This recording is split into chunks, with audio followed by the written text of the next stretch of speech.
Hello.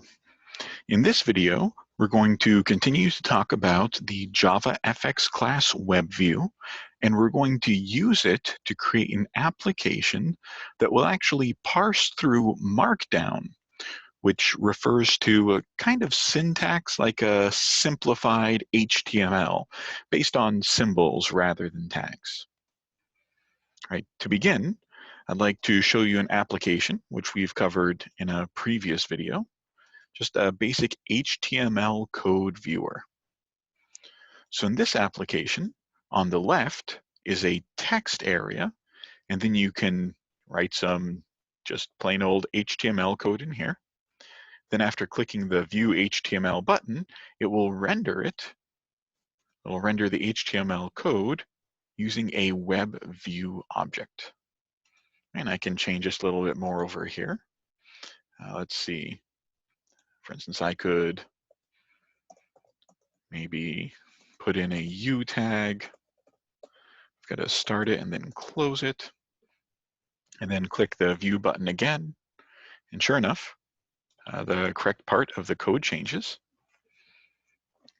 Let's walk through the code that produces this application just as a refresher. All right, so opening up the HTML code viewer class. As always in JavaFX, we are extending the application class. Public static void main launches the application, catches exceptions, and then exits.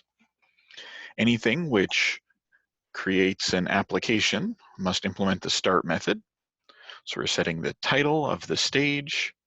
We arranged everything horizontally next to each other. First the button, followed by a text area, and then the web view with a little bit of space in between each. Then we create the scene and attach it to the stage. So in this case, for this application, we start off with a text area, and we put a very large string in here. Can't even see it. There's so much pre-existing text in there. Remembering we have to use the /n, the new line character, for carriage returns. We wanted this particular text area to be taller rather than wider. It's kind of vertically aligned. We allowed it to wrap text. Then we created a web view element, again setting it to have the same preferred size. And I'd like to make the HTML a little bit easier to read, so we set the zoom of the browser to be 2. That just causes the content to appear twice as large as it would normally be. I don't really need this error message. Then to actually parse code, we're going to get the web engine object attached to our web view object. And finally, the actual action here, when you click on this button object called show button, click triggers the action, which is specified with this lambda expression and action event. The web engine is going to load the comment specified as text in our text area object. And then once we create these components, once we create these nodes, we always have to remember to actually add them to our layout manager, in this case, the HBox.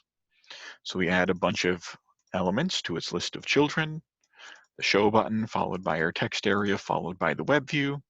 Then at the end, we always need to show the stage. Right, and that's our very basic application. Now, one potential downside to this, if you're coming at web development for the first time, not Java development, but web development, HTML, it's not too tricky to learn, but there's a fair amount of things you have to keep in mind, like opening tags and closing tags. And in many applications, such as there's a very popular code repository sharing site called GitHub, there's a simplified syntax which is available to quickly mock up a basic web page, and it's called Markdown. Let me go ahead and run this application, then I'll walk you through the code. It's kind of interesting. And the goal is to make web development simpler and more accessible. So in this application, everything's aligned vertically, and at the top I have a text area. And in this case, you'll notice there's no HTML tags here at all.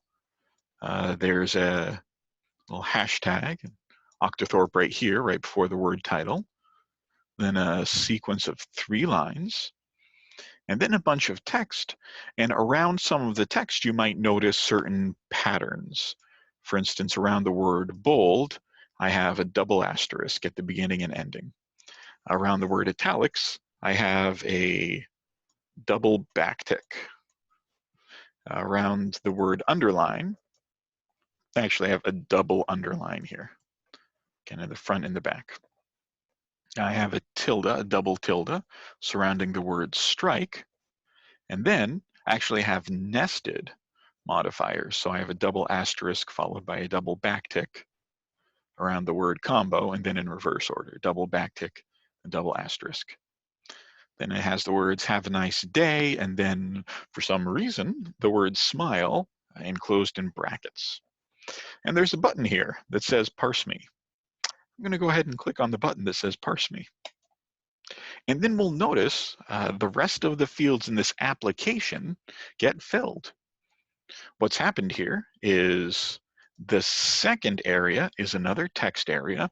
You might notice this is some pretty standard HTML code. All HTML documents start with a tag. It says HTML, like so. And the document is divided into a head and a body section. Here we have a body tag.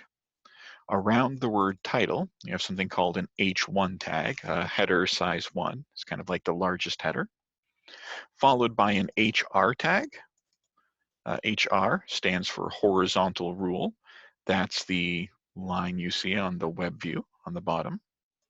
And then you'll notice we have the same sentence as we had above, except in this case, let's see, I'll get a little highlighter here.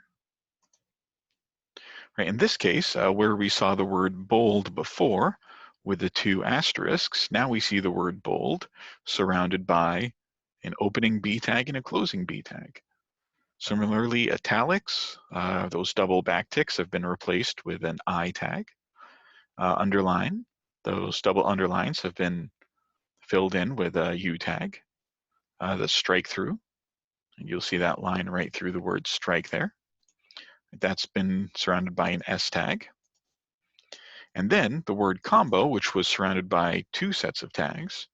Sure enough, we do have two sets of tags, B's and I's, for both bold and italic, that word combo. And then finally, before, where we had have a nice day and then smile in brackets, that's replaced with an HTML code, which actually creates that smiley.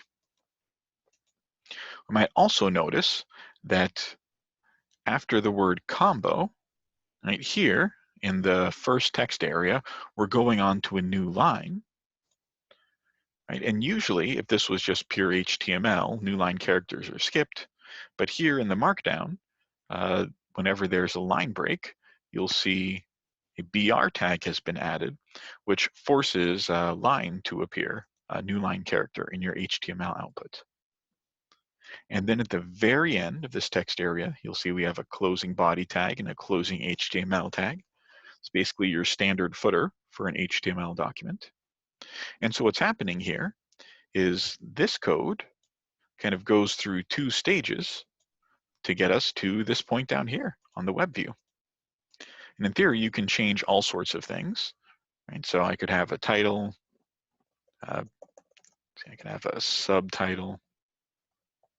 I could maybe add in another line. You might have guessed that lines are added by using the 3 dashes.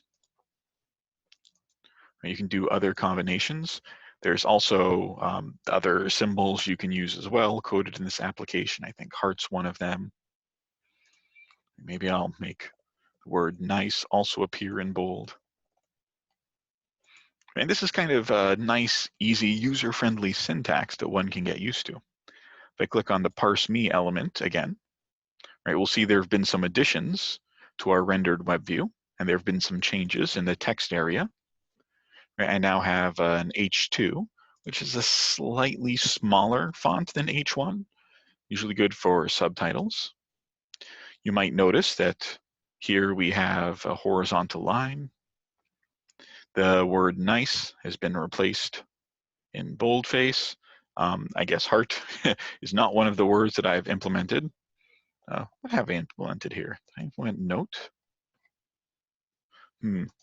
Well, we'll see what I've implemented in a little bit. All right, so this is a really basic introduction to Markdown. There's different flavors of Markdown, that is to say slightly different specifications of which symbols produce which effects in rendered HTML. But here we're really interested in application development. We're not interested in what the specific rules for Markdown are, but how can you build an application which will just take text like this and then convert it to a web style format. That's the goal for right now. So to this end, I'd like to take you through the application which was used, the code which was used to create this application. I call this class Markdown Parser. Right. As always, extend the application class. Public static void main, no surprises there. We're going to launch our application. And as always, we have our start method. I'm going to set a title, make a slightly larger default font size, and set up the scene, attach it to the stage. And here, first thing, we've worked with text areas multiple times before. This one's called input area. And these are all the strings which go in, including smile. And we're going to make this, in this case, everything was arranged vertically. Right? Our layout manager was a VBox. So in this case, when choosing a preferred size for this element, I made sure to make it wider than it was tall. And also that way we can fit all three of them on the screen at one time. And I do want to be able to wrap text in this text area. So that's set to true. And that's the input. That's where we're going to type in the code or the Markdown syntax, which is eventually converted to a web page. In the middle of the application, you'll notice we had a second text area. Even though we didn't enter anything into it directly, it still is a text area, which is great for displaying multi-line text. And again, it has the same preferred size as the previous text area. It also allows us to wrap text, but we don't actually input anything in there directly. And finally, the third item we saw was the web view, which I call browser by default, even though we're not really browsing the web. It's really just there to display HTML code. A preferred size, it's a little bit taller than the other text areas. That's okay. There's plenty of room for everybody on the screen. And again, I'm setting the zoom of the web view, so it's a little bit easier for you, the viewer, to see the application. All right. And then we have to set our web engine, which we're going to use to display contents within the web view. And now here's the really fun part. This is the button we clicked on that said parse me.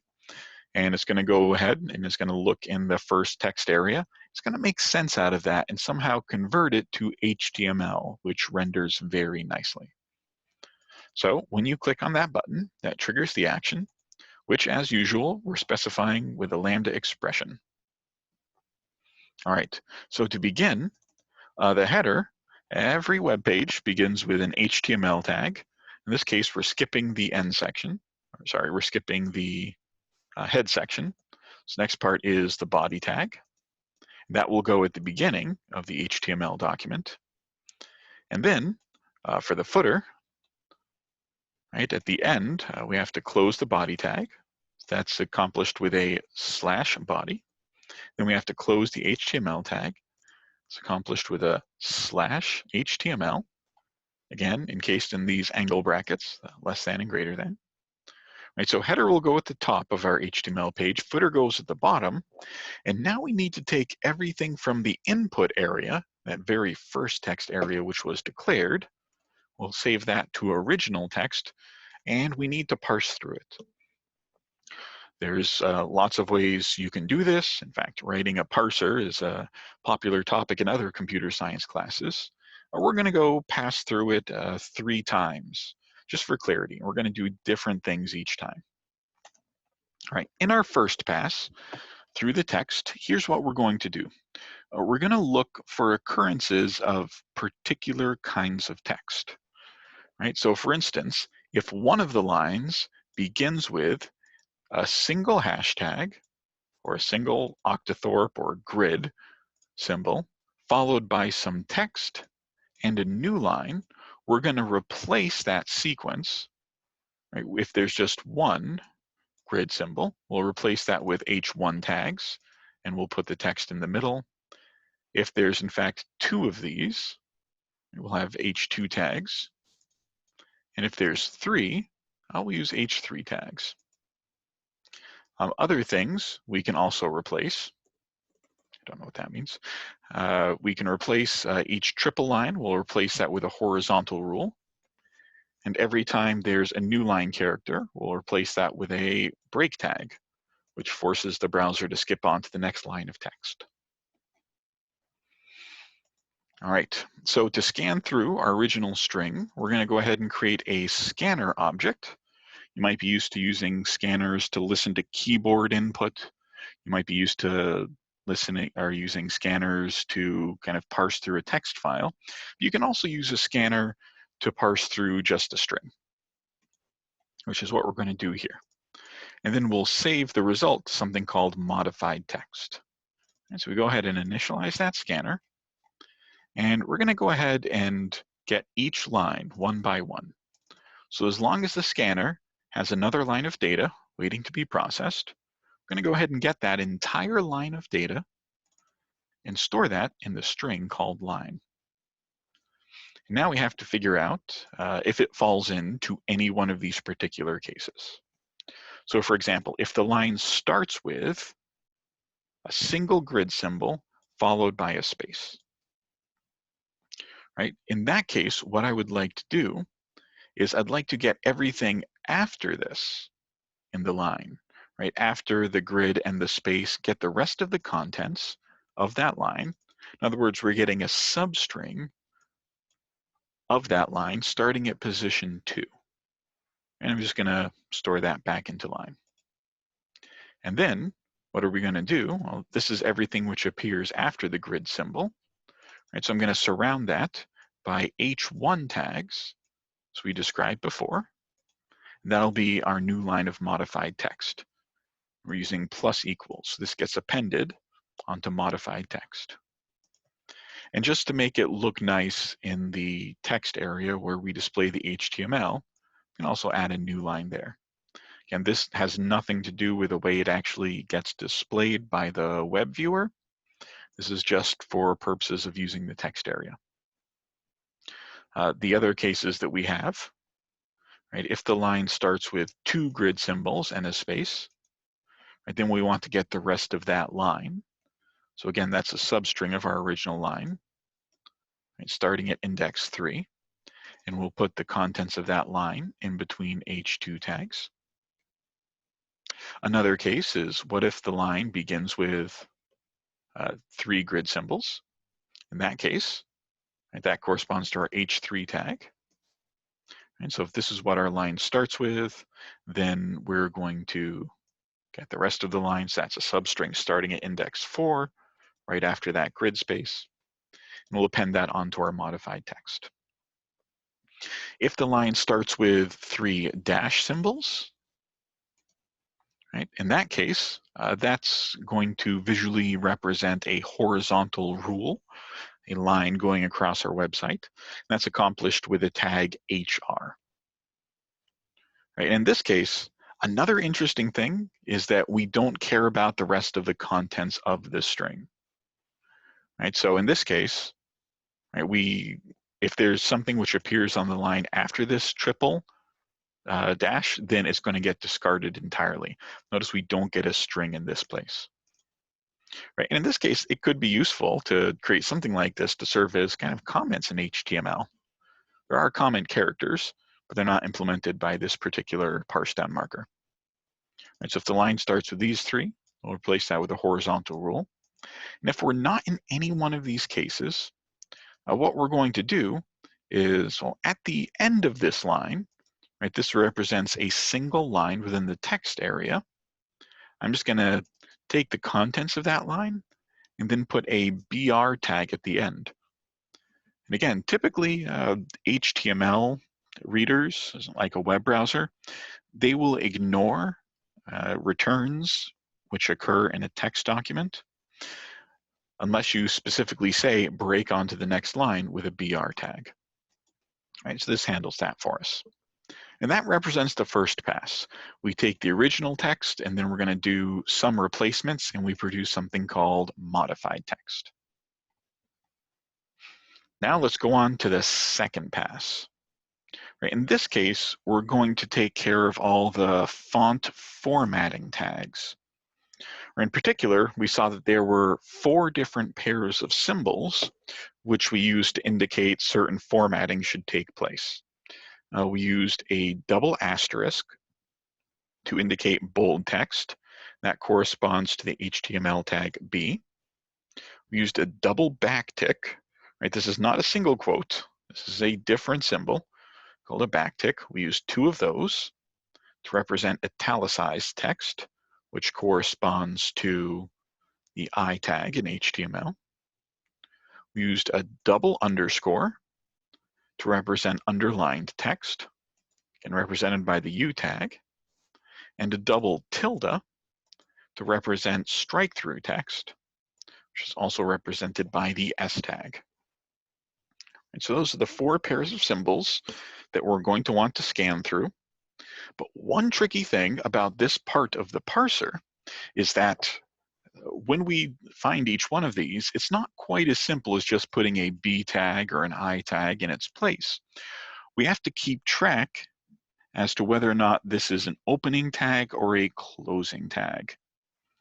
And so the algorithm we're going to use is the first time we encounter, for instance, a double asterisk, we'll assume that's an opening tag. The second time, we're going to assume it's a closing tag. Right, we're going to assume that we're not nesting B tags within B tags, because why would you do that? That wouldn't make it more bold in any way. Right, so again, we're just going to assume that the tags alternate between opened and closed. And that'll be pretty straightforward to track just using a simple Boolean. All right, so to start off, we're going to use a for loop. And what we're going to do is make some replacements. Right, so every time we see one of these doubles, like the double stars, we're first going to go through and scan through the document and replace each one of those with a B tag. Right, so we'll go symbol by symbol, and every time we replace a symbol, we'll replace it with the associated tag name.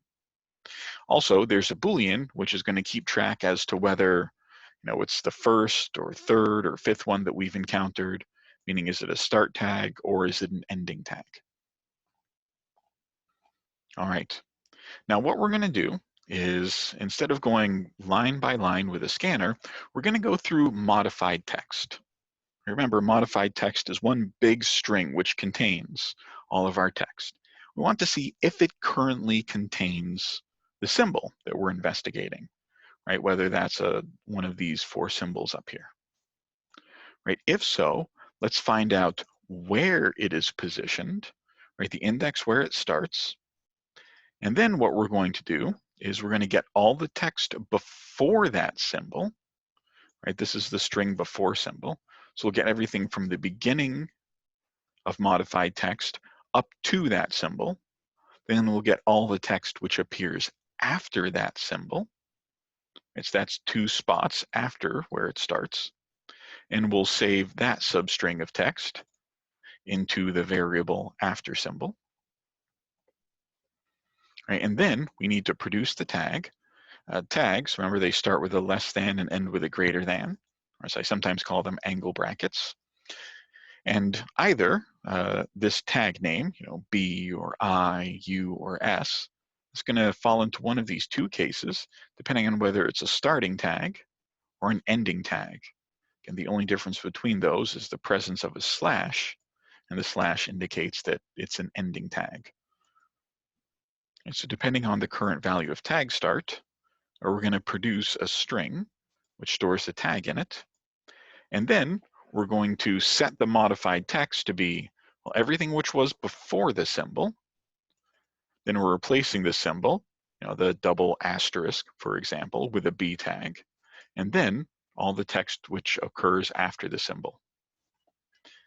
And then, in case there's any more occurrences of that tag later on, we're going to invert the Boolean.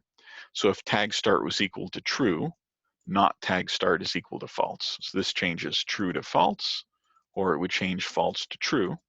And then we go back up into our while loop, right? We continue to look to see if the text still contains any more occurrences of the symbol. If it does, we keep on modifying it until we've replaced each occurrence of the symbol, such as double asterisk, by the corresponding tag. Then we'll, once we finish with the first symbol, we're finished with a while loop, and we go to the next iteration of the for loop, where we find the next symbol and the next tag name, reset the Boolean, and we'll go through and make those replacements as well. And that is the second pass through. Now, the last thing we need to do is actually one of the more straightforward ones. We're going to do some direct substitutions. Right? So in this case, we're going to look for words, these special words. This is what they were. This was music, not note. Okay. And we're going to take each one of these, and there's some special characters in HTML, right? Some special Unicode-like characters, which we can insert by putting in the corresponding code.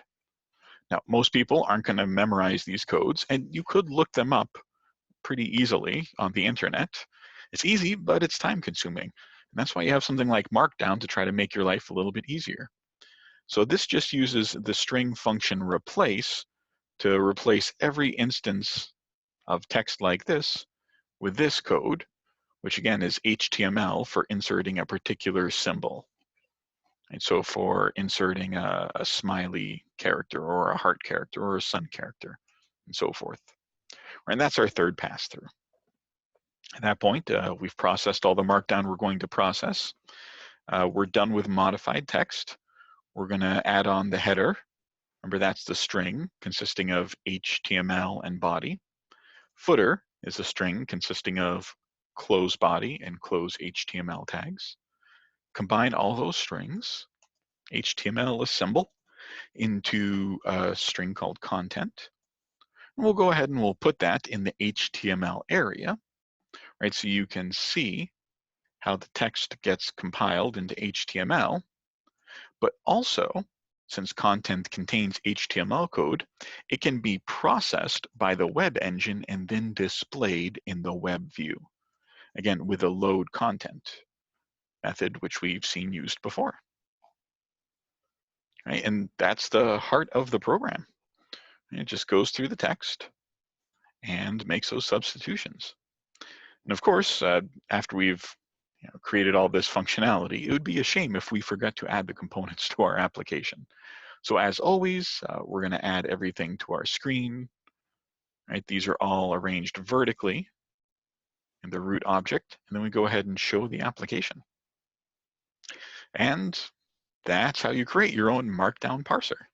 It's definitely worth learning how to do Markdown. It's, again, a very popular way of creating quick websites for documentation on sites like GitHub.